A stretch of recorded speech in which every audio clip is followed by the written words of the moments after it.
spark trigger.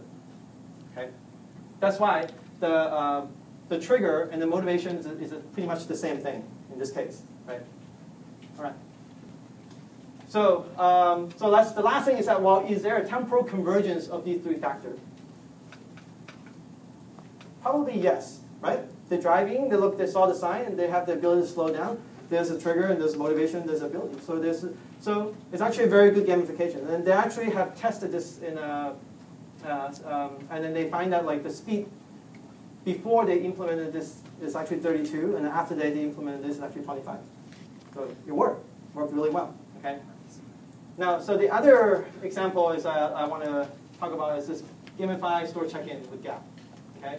So there are Gaps giving away 10,000 pairs of jeans if you check in with Facebook Places. Okay. So what's the motivation here? Motivation is obviously free jeans, right?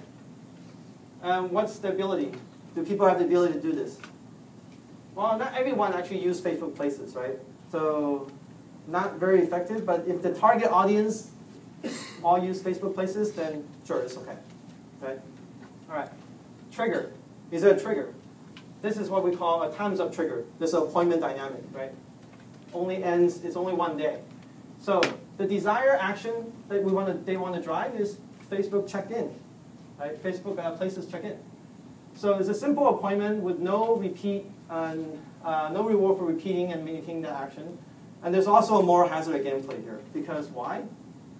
The gene's value is too great, right? People want the gene way much more than they want to check in. So as a result, when the 10,000th pair of gene is gone, people start checking in, right? If all they want to do is to get people checking once, then it's good. But I think they want more than that when they initially planned this out. So it's not as turn out what they wanted.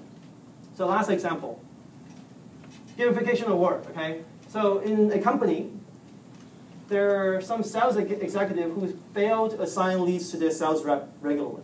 Okay, so what they want to do, the action, the behavior that they want to drive is to lead assignment. Right. So what they do is that they created, and this is actually very hard to read. They created an iPad and iPhone game for lead assignment. Okay, so essentially it's a golf game. Okay, that essentially uses a tilt sensor on your iPad. When the lead comes in, you have a golf ball, and then you essentially have to tilt it and then roll it into the hole. And the hole are your sales reps. When you roll it into a hole, you assign the lead. Okay, clever. But let's take a look at this if it's a good gamification.